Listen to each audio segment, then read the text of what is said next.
Chapitre 9. Le souffle de la rose.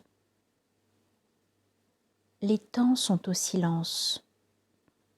Quoique t'en dise l'assourdissant tumulte qui à chaque instant de nos existences nous entoure et nous pénètre, les temps sont au silence. Certes, il ne s'agit pas du silence tel qu'on l'entend généralement. Je te parle du silence des égaux capricieux, qui ont bâti leur fortune sur l'intérêt personnel. Le silence du moi, le silence du ici, le silence du maintenant, le silence du tout seul. J'ai entendu dire récemment, selon certaines études scientifiques, que le silence physique le plus pur serait celui que l'on rencontre au cœur d'un cyclone, en son œil, dans l'espace vide, au centre des tourbillons enfurés. Si cela est vrai, alors le silence que nous avons construit de nos mains est encore plus absolu. Car après avoir troublé nos raisons puis handicapé nos esprits, il est parvenu à retenir la parole libre, à l'embastiller et depuis à la veiller nuit et jour pour qu'elle ne devienne pas action. Tes yeux t'en montreront honteusement la vérité tous les jours, car c'est de nos mains complices dont il se sert comme bâillon. Ce silence-là lui est infiniment supérieur. En s'accouplant, nos paroles creuses ont enfanté un cyclone sans cœur. Dans l'univers de la vie, les repères sont parfois changeants. Parfois l'on avance et d'autres fois l'on recule.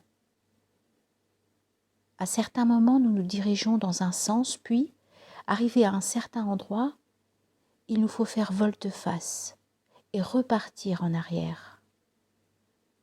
Aucune de nos vies, fût-elle bien guidée, n'est parfaitement linéaire. Aucune non plus parmi les plus perdues n'est absolument chaotique. Toutes sont aussi instables qu'évolutives. Les repères changent, mais non les directions. Aussi parce que tout cyclone est fait de vents déchaînés, et parce que tout vent destructeur peut redevenir une brise apaisée. Je dois te parler, petit frère, de la rose des vents et des 4 directions qu'elle indique. Une rose? Des vents? Qu'est-ce là? Quel rapport te demandes-tu? La route tracée pourtant on ne peut plus claire pour le croyant. N'est-il pas vrai qu'il est, dans cette vie terrestre, pareil à un modeste jardinier qui, dans le respect de la mesure des saisons, s'attelle sans relâche à son ouvrage? N'y a-t-il pas plus qu'un rapport entre la terre, dont il a été créé, le sol sur lequel il pose son front pour se rapprocher du Très-Haut, et le cultivateur qui, tous les jours, la travaille en vie? Le croyant n'a-t-il pas lui aussi à agir, à semer ses actions pieuses ici-bas comme le paysan sème les graines dans une terre nue, espérant vivement le jour heureux de la récolte dans l'au-delà? Les larmes de l'un ne sont-elles pas semblables aux gouttes de sueur de l'autre? Ma conviction est née du fait que ce rapprochement n'est pas de moi. Il vient du Créateur de toutes choses, de la rose qui enivre les croyants, des vents qui leur en apportent les effluves et des croyants eux-mêmes. Au commencement de la sourate qui porte leur nom, Allah, glorifié soit-il, promet « Bienheureux en vérité seront les croyants ». Sourate 23, verset 1. Dans la langue du Coran, le verbe arabe employé et dont le sens est insuffisamment traduit en français est aflaha. Or, les lettrés nous ont appris que ce verbe provient de la même racine que falaha, dont le sens est labourer la terre. Fruits du même arbre, croyants et jardiniers ont en commun une racine. Quoi de moins anodin en effet? Mais écoutons à présent le murmure de la rose qui a dompté les airs. Elle veut nous dévoiler les emplacements du trésor négligé, effacer des cartes par notre suffisance et dont nous aurons besoin pour cultiver notre obéissance au généreux et récolter les fruits de sa pitié. Puisse le ver de nos péchés éclater à ses quatre vents. Sous-titre: Par endurance, résister. Au nord, cap pionnier de nos espérances, réside le premier de toutes les pétales, l'endurance. Y a-t-il plus beau fruit pour la rose? Germé à plus de 90 reprises dans le Coran, selon le décompte de l'imam Ahmed, il a parsemé sa lecture de perles aux 1000 saveurs. L'endurance se présente à nos pauvres yeux comme le miroir insondable de notre sincérité. La crainte d'Allah s'y reflète et lui prête vie. L'amour de Dieu le révèle et l'illumine. Il n'y aurait rien de plus à en dire. Et pourtant. Le brillant savant El-Junayd El-Baghdadi disait qu'endurer, c'est avaler l'amertume sans se renfrogner.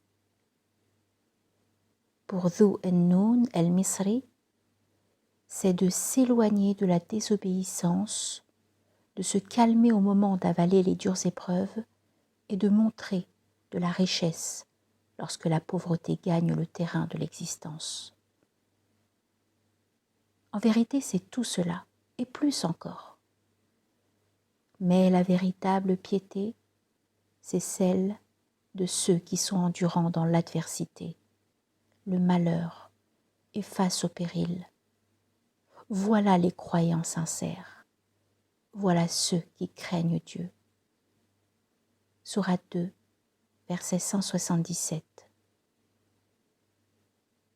Flagrance de la piété dont elle est l'essence, l'endurance ne s'y arrête cependant pas. Elle va jusqu'à porter à tes lèvres, humides du rappel de Dieu, la fraîcheur de l'amour divin dont elle devient une source de vie. Dieu aime ceux qui sont endurants. Sourate 3, verset 146. L'endurance de l'amour. Personnellement, je n'y avais jamais pensé avant de lire la parole de Yahya ibn Mu'adh. L'endurance des amants est plus dure que celle des ascètes. C'est vraiment étonnant. Comment peuvent-ils être endurants? L'endurance de l'amour, à ton avis? Dans un de ses enseignements spirituels, Cheikh al-Islam ibn Taymiyyah, que Dieu lui soit clément, évoquait une dimension volontariste chez l'endurant qui en multipliait la valeur. De là, selon lui, l'existence de degrés et de divisions sur la voie de l'endurance. C'est ainsi que l'exemple de Youssouf, sur lui la paix, nous amène à considérer que son endurance à résister aux tentations de l'épouse de son maître, alors qu'ils étaient seuls, isolés des regards, est de très loin supérieure à celle dont il a fait preuve lorsqu'il était isolé au fond du puits dans lequel ses frères jaloux l'avaient jeté. En effet, dans le premier des deux cas, il aurait fallu puiser plus profondément dans le puits de sa foi pour résister à l'attraction du néant. Tourner le dos à la tentation alors qu'il lui était loisible de se laisser faire sans avoir à agir, N'était-elle pas la solution la plus dure, la plus méritante? Nul besoin de posséder le don d'interpréter les rêves pour le voir. Endurer la tentation lui aura coûté plus d'efforts et demandé plus de force. Son endurance, en ce moment particulier, aura pesé plus que tout. Par Dieu, que la paix soit sur Youssouf, lui dont la beauté équivalait à elle seule celle de tous les hommes réunis, nous a transmis ceci. Entre la main qui saigne d'avoir été confondue avec une pomme et le dos griffé par crainte d'Allah, il ne fait nul doute que la plus grande des beautés n'est pas dans le visage de l'homme, fût-il le plus lumineux de tous. Elle est dans son endurance. Cette sagesse est aisée à comprendre. Sa lumière, facile à percevoir. Dieu est le beau et il aime la beauté. Quoi de plus logique à ce que l'endurance, en plus d'être amour et piété, soit belle? Mieux, à ce qu'elle soit aussi beauté. Rappelle-toi, petit frère, que l'endurance n'a jamais été une création humaine, ni une émanation de la nature, mais qu'elle provient du Tout-Puissant, le beau, glorifié soit-il. Et relis ce verset qui, je l'espère, t'en convaincra. Sois endurant, ton endurance vient de Dieu. Sourate 16, verset 127. Aussi, si la rose t'a porté jusqu'à la terre de l'endurance, sache que c'est parce qu'elle constitue une force qui donne vigueur et puissance aux croyants qui entendent en faire preuve. Prélève-en quelques échantillons pour tes cultures personnelles, car à ton retour et à ton tour, il te faudra en user au cours de toutes tes épreuves, grandes ou minimes, douloureuses ou simples. Je sais que cela est compliqué, surtout dans un pays et à une époque où l'on a réussi la gageure de faire passer un caprice pour un besoin et où chacun d'entre nous est prestement invité à se considérer comme le nombril du monde, cherchant des satisfactions instantanées à ses envies immédiates. Mais tout par-delà, toutes les victoires, tous les succès et tous les triomphes sont nés ici, sur cette terre bénie de gloire. L'endurance est la clé de toutes les réussites que tu dois tenir fermement dans ta main. En l'utilisant constamment, tu t'assieras à l'ombre de cette vérité. Rien, absolument rien, ne résiste à la résistance.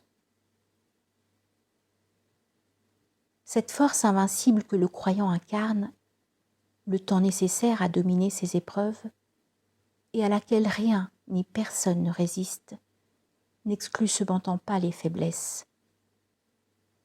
L'homme qui résiste et endure souffre. Parfois il pleure, il crie, hurle et peut se plaindre. Tout ceci ne fait pas automatiquement de lui un faible. En effet, de même que le courage n'est pas l'absence de peur, la force ne saurait être réduite à l'absence de faiblesse. Bien au contraire, la force, en tout cas celle qui mérite ce nom, se nourrit de la domination de ses faiblesses, de leur contrôle, de leur régulation. Elle les cherche, les reconnaît dans l'obscurité du fort intérieur, les regroupe, les neutralise et leur impose sa voix. Tu te demandes qu'est-ce que la véritable force? Celle qui provient du Tout-Puissant en dehors de qui il n'y a pas de puissance? Glorifié soit-il. Rien d'autre que la domestication par la foi des faiblesses qui nous sont innées et sur lesquelles s'appuyait jusqu'alors le trône de notre ego. J'en veux pour preuve les exemples des prophètes et des envoyés, sur eux la paix, tels qu'ils nous sont contés dans le livre sacré. Au moment de leurs épreuves, tu les trouvais endurants et confiants.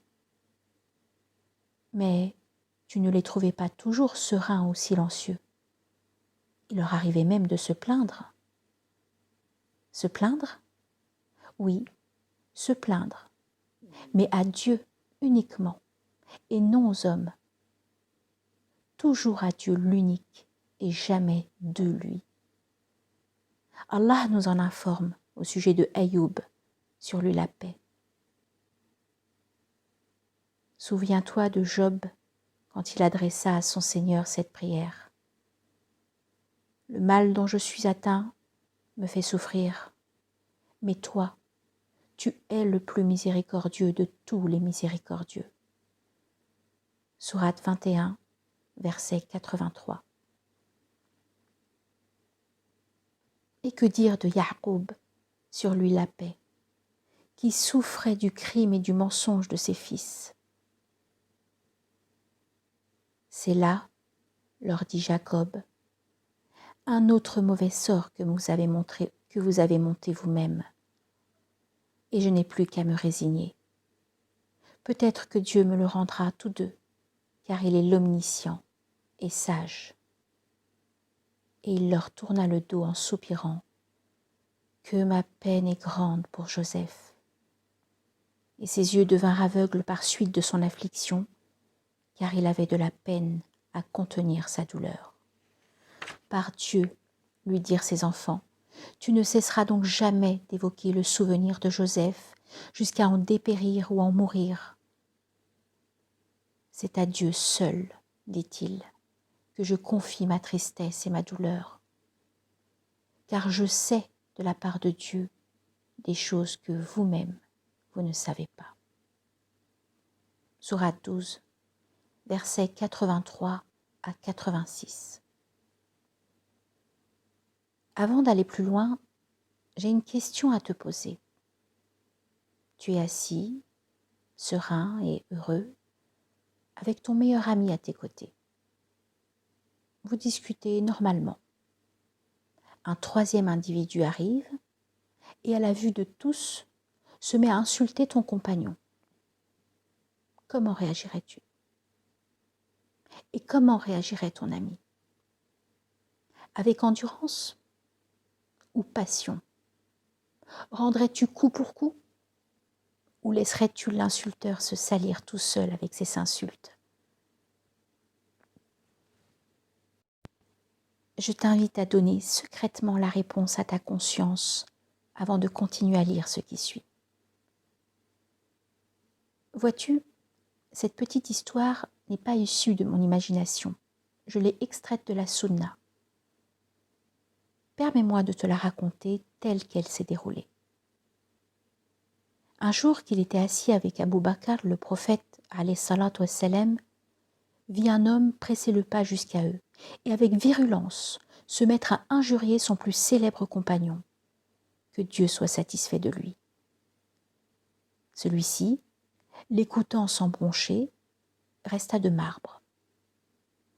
Alors qu'ils avaient été pourtant interrompus dans leur discussion, ils regardèrent interdits et silencieux l'homme cracher son venin avec autant plus de haine que son intention de blesser Abu Bakr ne fonctionnait visiblement pas. La situation devenait pourtant intolérable. La violence de l'agitateur allait crescendo. Chaque mot proféré se faisait de plus en plus blessant. Chaque insulte alimentait d'autant la haine de l'attaque.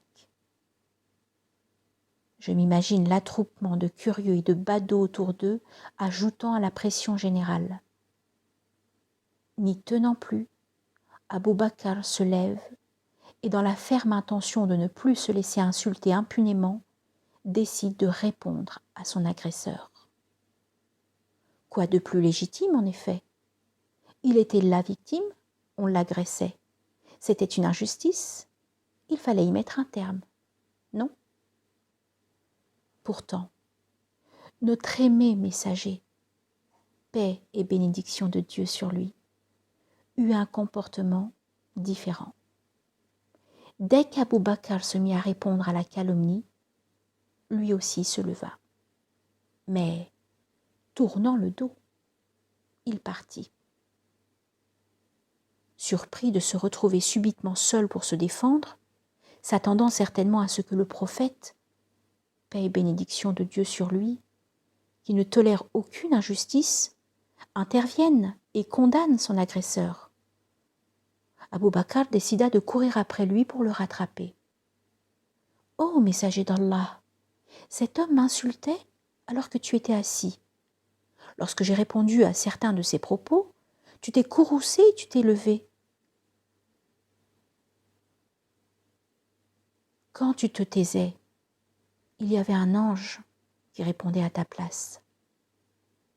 Mais lorsque tu t'es mis à répondre à certaines injures, Satan fit son apparition.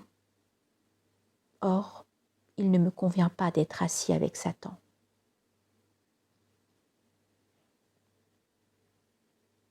Puis, profitant de l'occasion pour parfaire l'éducation de celui qui deviendra son calife, le messager, alayhi salatu wassalam, compléta. « Ô Abou Bakr, 3 choses ne sont que vérité. Aucun opprimé ne se retient de répondre à l'injustice qui lui est faite en cherchant par là la satisfaction d'Allah sans qu'Allah lui fasse justice avec force. Aucun homme ne dépense de ses biens dans le but de renforcer les liens de parenté sans qu'Allah décuple ses richesses. Et aucun homme ne se permet de mendier dans le but de s'enrichir sans qu'Allah accroisse sa pauvreté. » Petits frères, nous aussi, comme nos pieux ancêtres, endurons. Faisons nous aussi de l'endurance notre cheval pour toute notre vie durant traverser les contrées de nos épreuves, les chemins escarpés de nos difficultés et gravir sur son dos les étapes qui mènent au paradis. Suivons le prophète, alayhi salatu wassalam, et ses compagnons dans ce périple. Suivons Ali ibn Abi Talib, puisse Dieu ennoblir son visage, quand il disait « L'endurance est une monture qui ne trébuche pas. » Suivons les pieux prédécesseurs quand ils clamaient « Avalez l'endurance, si elle vous tue, vous mourrez en martyr, et si elle vous vivifie, vous vivrez dans la gloire. » Suivons-les, quoi qu'il nous en coûte. Que nous soyons à plusieurs siècles de distance n'y change rien. Suivons-les, et nous aurons les indéfectibles anges comme défenseurs et compagnons. Allah subhanahu wa ta'ala nous le promet. Bien plus, si vous faites preuve de patience et de piété, et que vos ennemis viennent vous attaquer par surprise, Dieu vous enverra en renfort 5000 anges d'élite. Sourate 3, verset 125. Telle est la loi de la résistance. Endurer les brimades, supporter les coups et les insultes, fermer sa peau à leurs morsures, concentrer ses forces sur autre chose. En quelque sorte, quitter l'univers sensible pour prendre son maquis intérieur. Répondre ? Oui, tout comme l'on peut en même temps endurer et se plaindre. Il nous est également donné d'endurer l'offense et d'y répondre. Mais répondre par l'intelligence, contre la sottise, le silence après la bêtise, l'honneur devant la hantise, la fidélité face à la traîtrise. Endurer, c'est alors décliner la sournoise invitation de Satan, maudit soit-il, pour répondre directement à l'appel de Dieu, loué soit son nom. Mon petit frère, puisse Allah t'aider à ne pas croire les discours qui voudront t'apprendre que l'endurance est un abandon ou un immobilisme. pas plus que ceux qui voudront te convaincre qu'elle consiste à laisser, silencieusement et passivement, la douleur passer et partir d'elle-même. L'islam nous apprend le contraire. L'endurance, depuis toutes les terres isolées d'où tu pourras la contempler, c'est toujours l'offre d'une réponse tellement digne, tellement éminente, tellement supérieure, qu'elle t'élève tellement loin et tellement haut pour être avec le Très-Haut. Glorifié soit-il. Et soyez endurants, car Allah est avec les endurants. Sourate 8, verset 46. À présent, changeons de direction, petit frère, et pressons le pas. Nous avons encore beaucoup à découvrir et la rose n'attendra pas éternellement. Sous-titre « Contre l'habitude, lutter ». En marchant vers l'ouest, tu trouveras le lac que les lâches, les parvenus et les dupes ont appelé mer. Si tu ne les écoutes pas et que tu ne le contournes, la capacité à ne jamais t'habituer te fera face. D'ordinaire, le commun des gens n'y fait pas référence. Peut-être même en trouveras-tu certains qui en font un défaut ou une faiblesse de caractère, ou d'autres encore qui diront qu'il faut distinguer entre les mauvaises et les bonnes habitudes, érigeant ces seules dernières en valeur positive. J'entends tout cela. Cependant, j'insiste. À l'ouest de la rose des vents, derrière le lac que les lâches, les parvenus et les dupes ont dénommé mer, tu trouveras la capacité à ne jamais t'habituer. Puisque mon avis est isolé, pourquoi donc l'habitude serait-elle malvenue ? Tout simplement parce qu'elle nous pousse, quand nous l'adoptons, à plus de mal que de bien. C'est d'ailleurs parce qu'il en était arrivé à la même conclusion que l'écrivain Charles Péguy avait résumé cette nocivité. Il y a quelque chose de pire que d'avoir une mauvaise pensée. C'est d'avoir une pensée toute faite.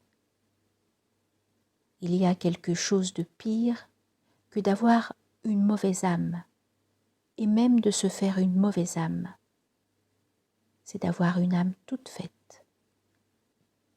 Il y a quelque chose de pire que d'avoir une âme même perverse. C'est d'avoir une âme habituée. L'habitude se construit sur l'indolence et s'en nourrit comme la flamme se nourrit de l'air qu'elle consume, c'est-à-dire de manière invisible. Ses fondations sont nos inconsciences, nos cécités et notre paresse. Elles bercent nos âmes d'une mélodie qui les installe confortablement dans une nuit qui ne semble jamais finir. D'elles viennent l'immobilisme qui nous pénalise et l'indifférence que nous utilisons pour ne rien en voir. C'est elle qui explique le gel du temps qui a gravé nos échecs dans le marbre de nos errances. Pire, que de fois elle a vidé nos actes de leur sens et les a dévidés de leur unicité en les rattachant à la lignée de ceux qui les ont précédés. À la lignée de ceux qui les ont précédés. L'habitude, c'est l'orgueil de notre médiocrité qui prétend toucher du doigt le ciel de notre éternité. Après toutes ces années, je n'ai pas rencontré de cheminant qui ait été véritablement rendu plus fort par l'habitude. Au contraire, je n'en ai vu qu'affaibli et appauvri par elle. Celui qui s'habitue s'installe malgré lui dans une situation de dépendance dont, une fois acquise, il lui est quasiment impossible de se défaire. Comme toute addiction, l'habitude assomme la volonté, la réduit en esclavage et anesthésie la mémoire. C'est, pour prendre en exemple, afin de perpétuer une habitude que les Arabes de la période anté-islamique, la Jahiliya, se faisaient la guerre. Un affront, Un mot mal compris et une guerre fratricide et sauvage s'ensuivait. Pendant des décennies, sans interruption, les clans s'entre-déchiraient dans la haine, l'injure et le sang. Leurs enfants, qui grandissaient dans cette spirale de violence, prenaient les armes à leur tour et se ruaient au combat quand ils en avaient l'âge, sans bien souvent savoir pourquoi ils le faisaient, ni même sans avoir la moindre idée du casus belli originel. Ainsi, l'habitude meurtrière se transmettait-elle, traversant le temps, en effaçant les mémoires et sautant les générations en enjambant les corps qu'elle avait décimés. Tu comprendras pourquoi c'est l'habitude, petit frère, qui a permis aux guerres de survivre aux guerriers. Dans l'absolu, le fait d'agir sous le commandement d'une habitude m'apparaît comme étant en contradiction avec la revivification de la sunna et les valeurs du rite. De tous, c'est le moyen le plus facile et le plus direct de corrompre son intention et de la détourner de sa seule visée. Allah, glorifié soit-il. Quand bien même il serait d'une assiduité sans faille, que dirait-on d'un croyant qui vient à la prière par habitude? Ou d'un ascète qui jeûnerait par habitude? Avec quelle encre sympathique écrire la valeur de leur dévotion et l'impossible poids de leurs actes? Petit frère, tu le sais bien, Dieu ne nous a pas créés pour que nous fassions ce que nous voulons de nos vies et de nos forces. En toutes circonstances, c'est sa seule volonté qui pèse et importe. Face à son décret, qui en est l'expression, il n'est pas de latitude où nous puissions nous en affranchir. Au travers de ce prisme, notre volonté est impuissante. C'est d'ailleurs pourquoi il l'a reliée en l'inféodant à la sienne. Mais vous ne le voudrez qu'autant que Dieu, le Seigneur maître de l'univers, le veuille. Sourate 81, verset 29. Dans l'univers de la création, en nous attribuant la lieutenance sur terre, Dieu ne nous a pas fait rois, ni ne nous a accordé d'empire. Bien sûr, il en était capable, lui qui peut tout, mais il ne l'a pas voulu. Tel n'était pas son dessein. Pourquoi? Je l'ignore. Mais je me réconforte en me disant qu'il se peut qu'il attendait de ces créatures que nous sommes, que nous ne nous perdions pas dans le choix de nos buts et que nous nous limitions strictement à l'objectif unique de notre existence, son adoration exclusive et intégrale. C'est peut-être même ainsi que le verset « Et je n'ai créé les djinns et les hommes que pour m'adorer » Sourate 51, verset 56, nous a été adressé afin de ne pas nous égarer et de nous faciliter nos actions. Mais Dieu est le plus savant. Quoi qu'il en soit, c'est dans cette perspective qu'une adoration ternie par l'habitude me donne la conviction qu'elle serait une adoration pervertie. Du fait qu'elle te dispense d'avoir à renouveler ton intention et qu'elle te force à te contenter de la répétition, l'habitude enferme ton adoration dans un carcan qui la déforme et la dévisage. Or, quelle plus belle dévotion que celle faite à visage découvert, toujours renouvelée parce que toujours vivante. La sunna, qui est la mise en pratique des injonctions du Coran apportées par le prophète Mohammed, alayhi salatu wassalam, à l'humanité entière, obéit à la même logique. Une anecdote pour illustrer ce que j'avance me revient. Dans mon enfance, perpétuant une tradition qui n'a pas été instituée par l'envoyé, alayhi salatu wassalam, les gens avaient l'habitude d'organiser des fêtes et des célébrations le jour commémoratif de sa naissance. Ce jour-là, les enfants se paraient de leurs plus beaux habits, ils s'empressaient d'aller salir dehors aux grandes dames de leur mère, les gens s'invitaient les uns chez les autres, des repas s'organisaient, On allait faire porter de la semoule aux plus pauvres, les discussions portaient sur l'islam ou la vie de l'envoyé, et pendant ces quelques heures, les négligences des uns et des autres s'estompaient. Le soir venu, quand il était l'heure pour tous d'aller se coucher, on nous apprenait à laisser toute la nuit une bougie allumée dans chaque pièce de la maison. C'était, nous expliquait-on, ainsi qu'il fallait faire, par respect. Curieux que j'étais, je me suis mis à chercher afin de saisir le sens et la logique de cette curieuse pratique, plus proche du folklore que de la religion. Ce n'est qu'après des années de questionnement et de lecture que j'ai pu trouver une explication satisfaisante. Avant cela, j'avais été confortée dans mon intuition en apprenant que le prophète, alayhi salatu wassalam, avait, pour des raisons de sécurité, expressément interdit aux occupants d'une maison de laisser le feu allumé pendant leur sommeil. Comme tu t'en doutes, la responsable de notre bêtise ne pouvait être que l'habitude. En effet, à l'origine, les premiers à participer à ces célébrations veillaient la nuit entière, ou tout du moins une grande partie de celle-ci, afin de lire le Coran, les recueils de hadith, de prier et faire du vikr.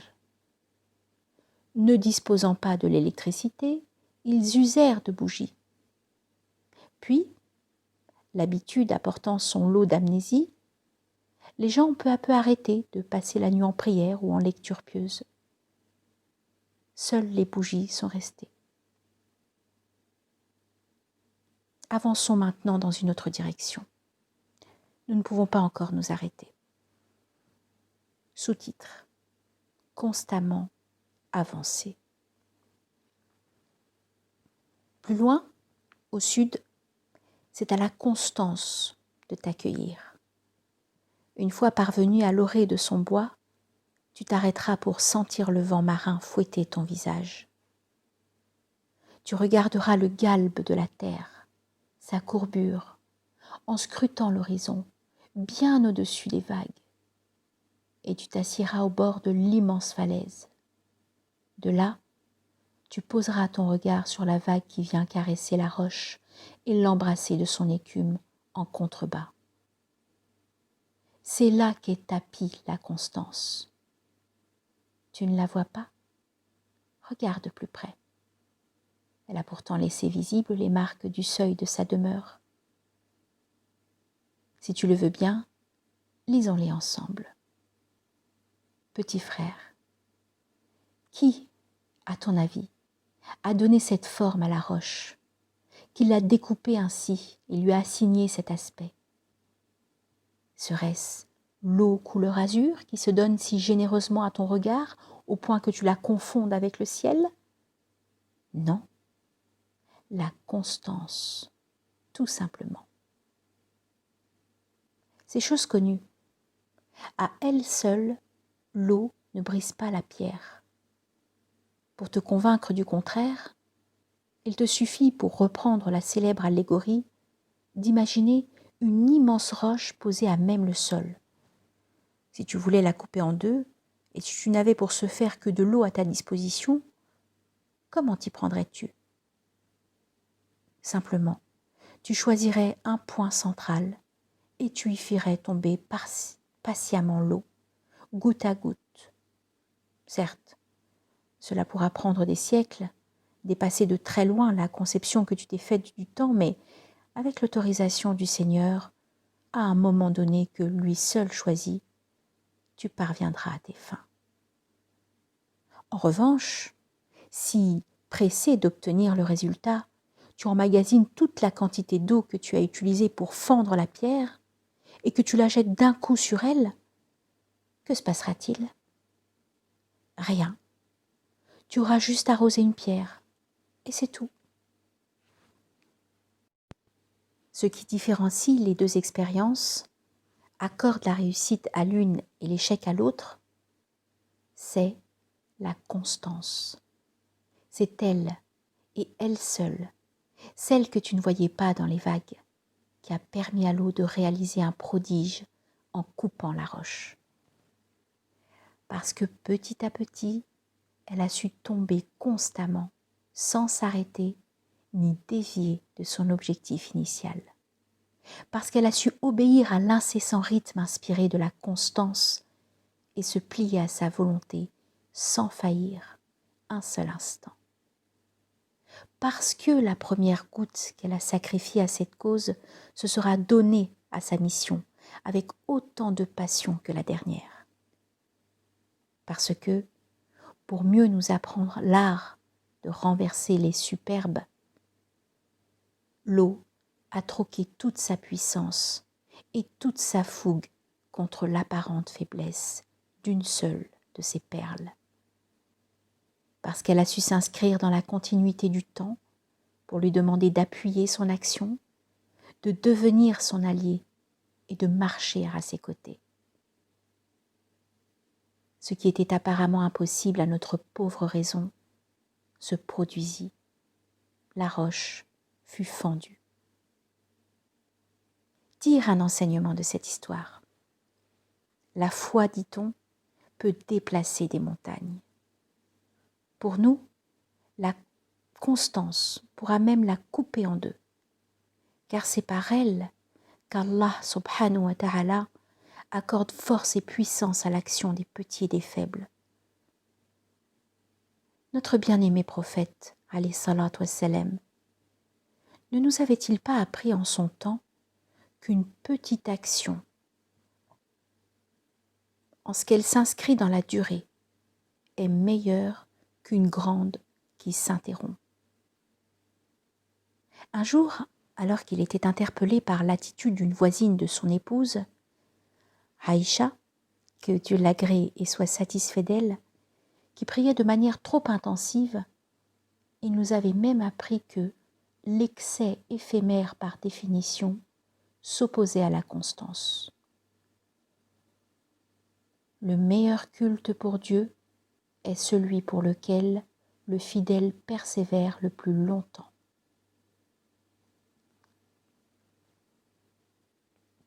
Continuons notre périple. Nous sommes presque arrivés.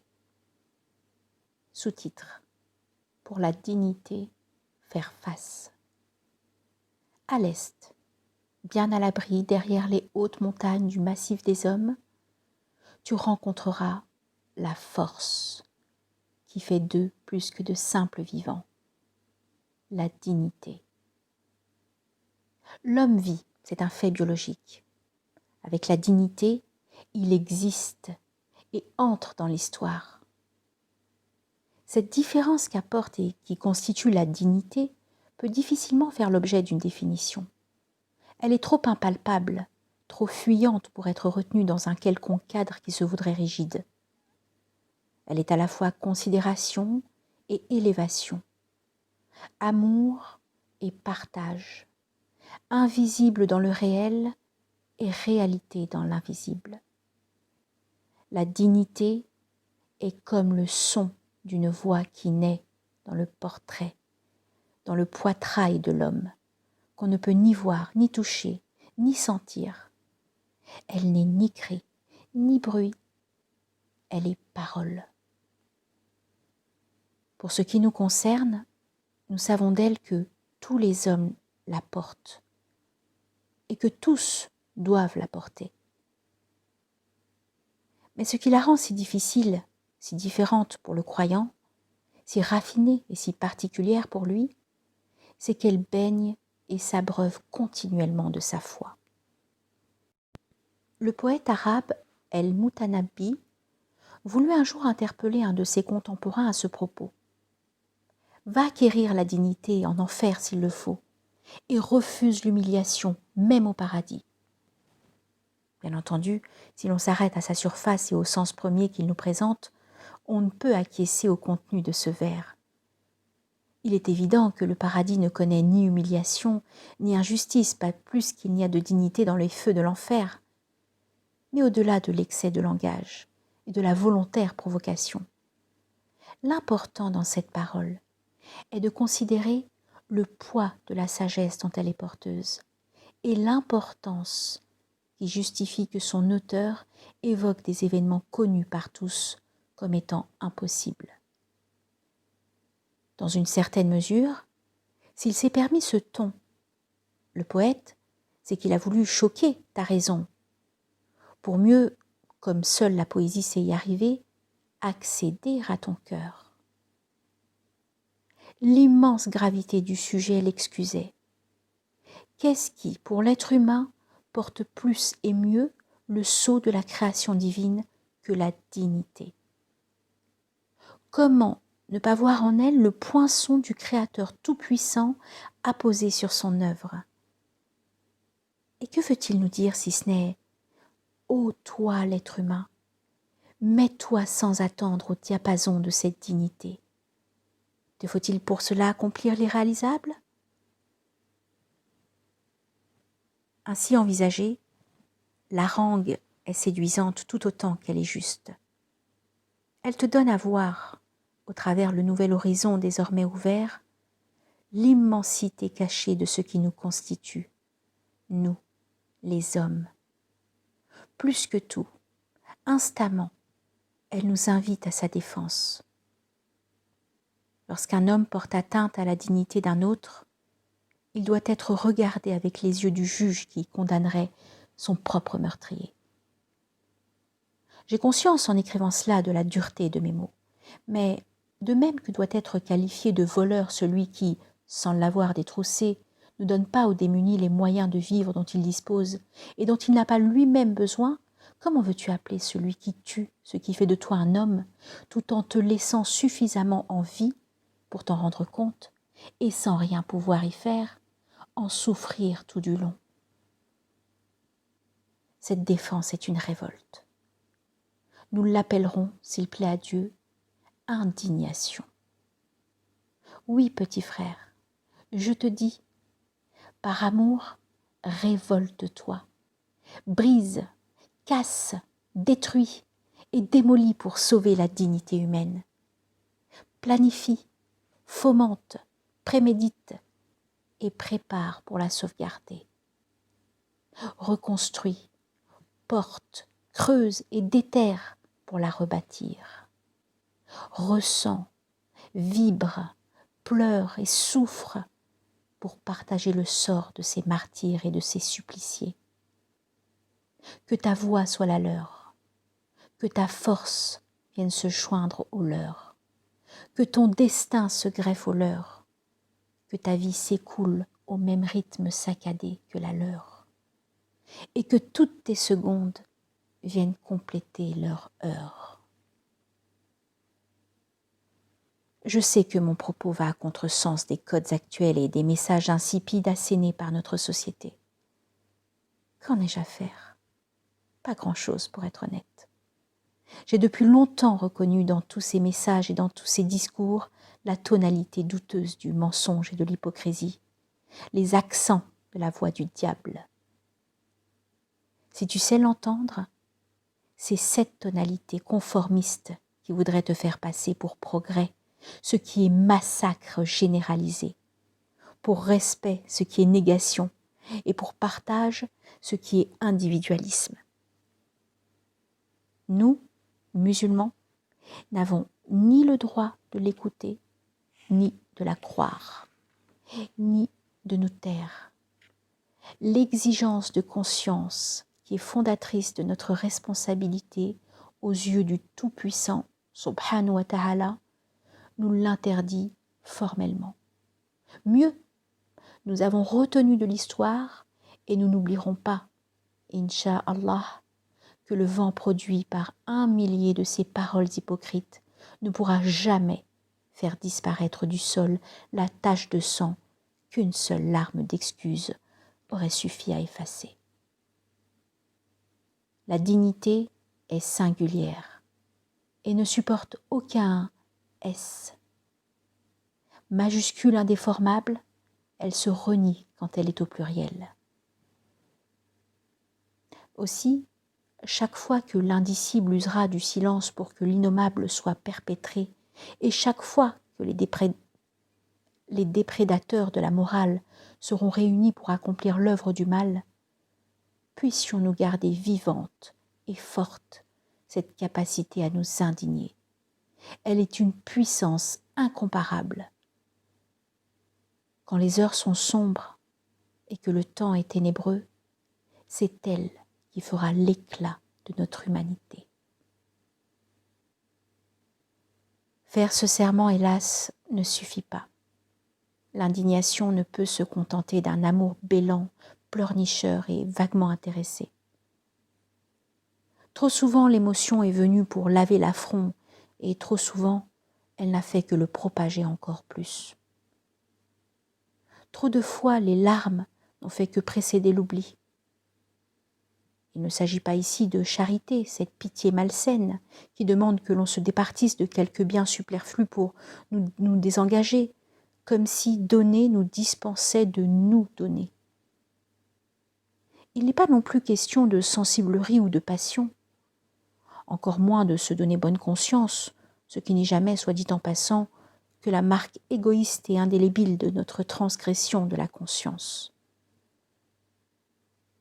Se sentir concerné ne suffit pas, ne suffit plus, n'a jamais suffi et ne suffira jamais.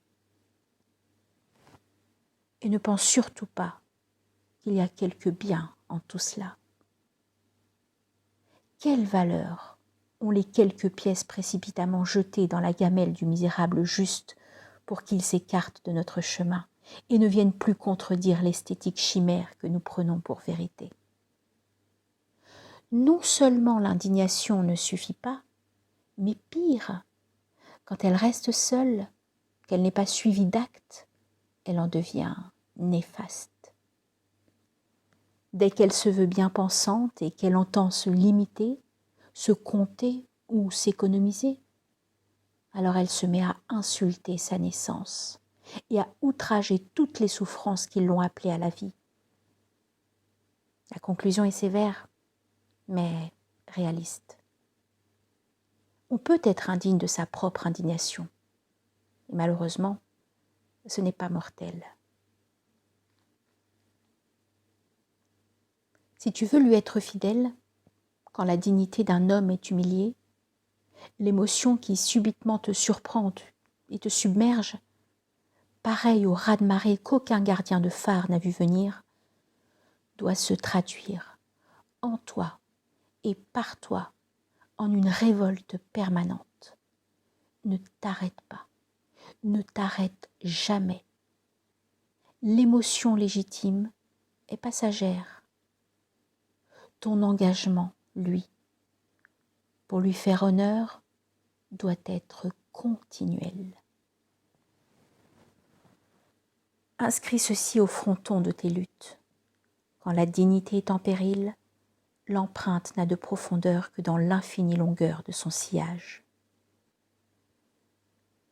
À s'y arrêter un instant, le sacrifice des miséreux qui nous ont précédés nous aura appris ceci. Il est question ici de révolte et d'amour, de sacrifice et d'engagement, de don de soi et de tout ce que l'on possède. Plus que jamais et pour toujours, de totalité et d'absolu. Il n'y a qu'ainsi, par une libéralité de tout ce que nous sommes et avons, que nous accédons à la véritable richesse, la seule à avoir cours pour Dieu, la seule assez digne de faire l'objet d'un contrat. En vérité, Dieu a acheté aux croyants leur personne et leurs biens en échange du paradis. Sourate 9, verset 111. C'est aussi l'exemple d'Abou Bakr, que Dieu l'agrée, la meilleure créature après les prophètes sur eux la paix, qui alors qu'on se préparait à la bataille, donnait tout ce qu'il possédait à l'effort de guerre, laissant sa famille sans plus rien de matériel. Quand le prophète alayhi salatu wassalam l'interrogea, « Mais qu'as-tu laissé aux tiens ?» Il lui répondit, « Je leur ai laissé la certitude qu'il n'y a de divinité que Dieu et que Mohammed est le messager de Dieu. » Il avait entièrement raison. En sacrifiant tout, il recevait plus encore. Le prophète, alayhi salatu wassalam, relata un jour cette parole que Noé transmit à son fils. Je t'ordonne de dire souvent, il n'y a de divinité que Dieu. Car si les 7 cieux et les 7 terres étaient mises sur un côté d'une balance, et il n'y a de Dieu, de divinité que Dieu, était mise sur l'autre côté de la balance, il n'y a de divinité que Dieu pèserait plus lourd.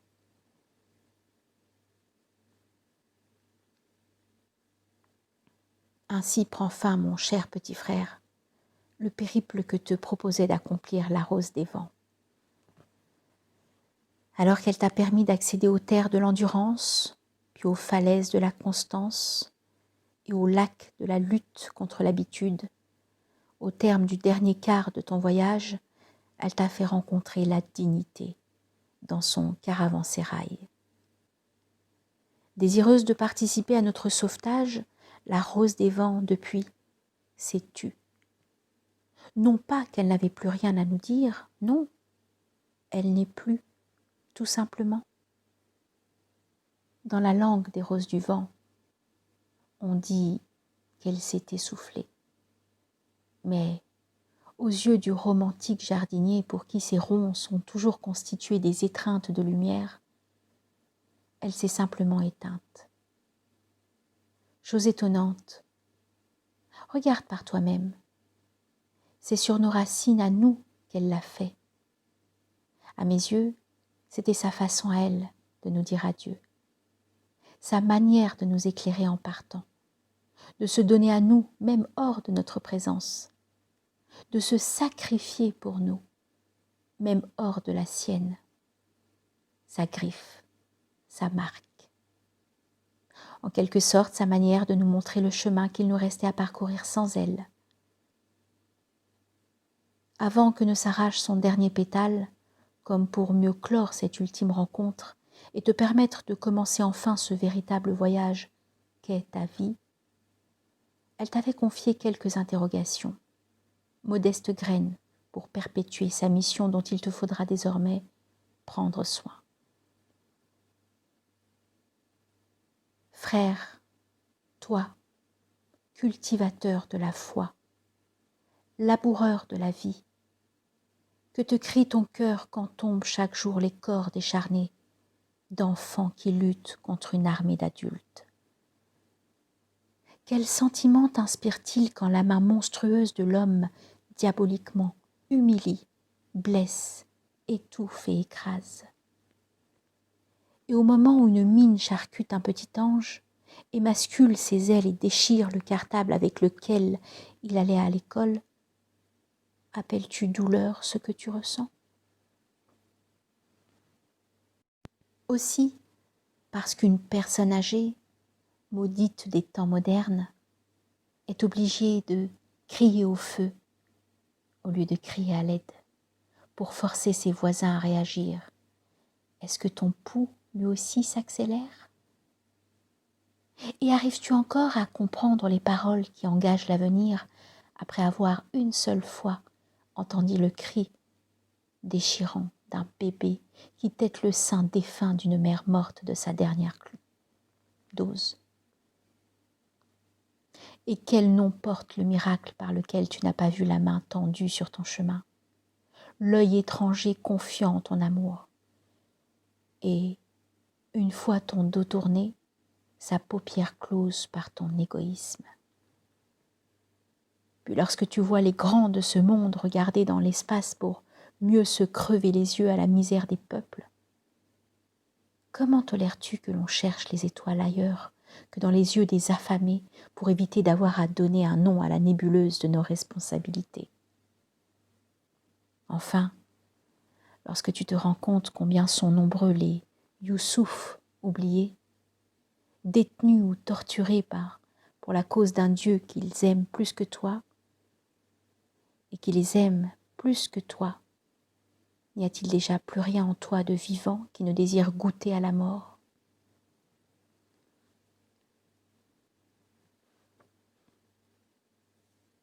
J'ai appris que les questions que seule la rose pose sont malheureusement les plus nombreuses et les plus graves. Elles sont tissées de nos vies et brodées de toutes nos histoires. Dans une certaine mesure, ce sont nos actions qui en délimitent les coutures et nos souffles, les contours. Avant que la mort et son ange ne viennent à nous, nous pouvons accepter de les écouter, ou pas. Nous pouvons décider d'y répondre, ou pas. Mais si nous décidons d'ignorer ces signes de la Providence, nous qui avons placé Allah au centre de tout, alors la lâcheté de nos silences n'empêchera jamais nos consciences, un jour dernier, d'avoir à répondre à cette grande et dernière inconnue. Ô homme, quand sur les charniers de vos vies s'entassaient les corps putréfiés de vos souffrances inutiles, comment n'avez-vous pas pu voir dans vos cœurs les exhumations de sépultures maudites?